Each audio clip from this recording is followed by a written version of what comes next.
Ready to move in premium triplex villas at Bachapalli APR Projects. ఎట్టకేలకే Raghurama Krishnam Raju పంతం నెగ్గింది. నిన్న మొన్నటి వరకు ఎన్నికలకు దూరంగా ఉన్నట్లు దాదాపు అంతా అనుకున్న సమయంలో నేను రెడీ అంటూ త్రిబుల్ రంగంలోకి దిగారు. అయితే చిన్న చేంజ్, ఎంపీ నుంచి ఎమ్మెల్యేగా బరిలోకి దిగుతున్నారు. మరో పెద్ద చేంజ్ ఏమిటంటే టీడీపీ కండువా కప్పుకొని ఎన్నికల రణరంగంలో అడుగు పెడుతున్నారు. ఏపీ ఎన్నికల రాజకీయంలో ఇటువంటి మార్పులు ఉత్కంఠను రేపుతున్నారు. రఘురామ రాకతో టీడీపీలో సీట్ల సర్దుబాటు జరిగింది.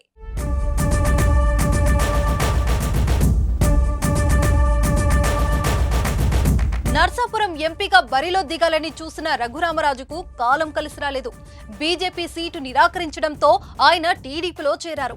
ఆయనకు నర్సాపురం ఎంపీ స్థానం కోసం చంద్రబాబు విశ్వ ప్రయత్నాలు చేసినప్పటికీ కమలం పార్టీ అక్కడ అభ్యర్థిని ప్రకటించేసింది. దీంతో నర్సాపురం పార్లమెంట్ పరిధిలోని ఉండి నియోజకవర్గం నుంచి రఘురామను బరిలోకి దింపుతున్నారు.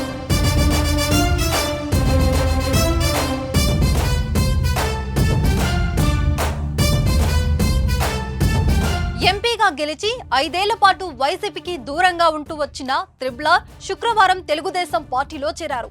చంద్రబాబు సమక్షంలో ఆయన టీడీపీ కండువా కప్పుకున్నారు.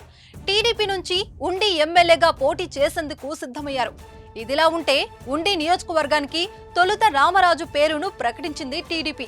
తాజాగా సమీకరణాల నేపథ్యంలో ఆ టికెట్ను రామరాజుకు కాదని రఘురామకృష్ణంరాజుకు ప్రకటించింది టీడీపీ అధిష్టానం.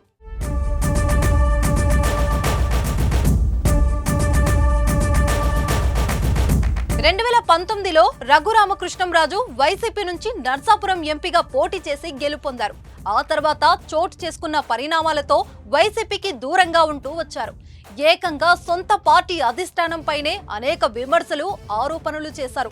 దాంతో ఆయనపై సస్పెన్షన్ వేటు వేసింది వైసీపీ అధిష్టానం. అయినప్పటికీ అటు పార్టీకి రాజీనామా చేయకుండా ఇటు వేరే పార్టీలో చేరకుండా ఉంటూ వచ్చారు. మరికొద్ది రోజుల్లో సార్వత్రిక ఎన్నికలు జరుగుతుండటం, ఎన్నికల నోటిఫికేషన్ విడుదల అవటంతో రఘురామకృష్ణంరాజు వైసీపీకి రాజీనామా చేస్తున్నట్లు ప్రకటించారు. శుక్రవారం నాడు టీడీపీలో చేరారు. రఘురామకృష్ణంరాజు ఎలాగైనా ఉండిలో గెలిచి చంద్రబాబు రుణం తీర్చుకోవాలని చూస్తున్నారు.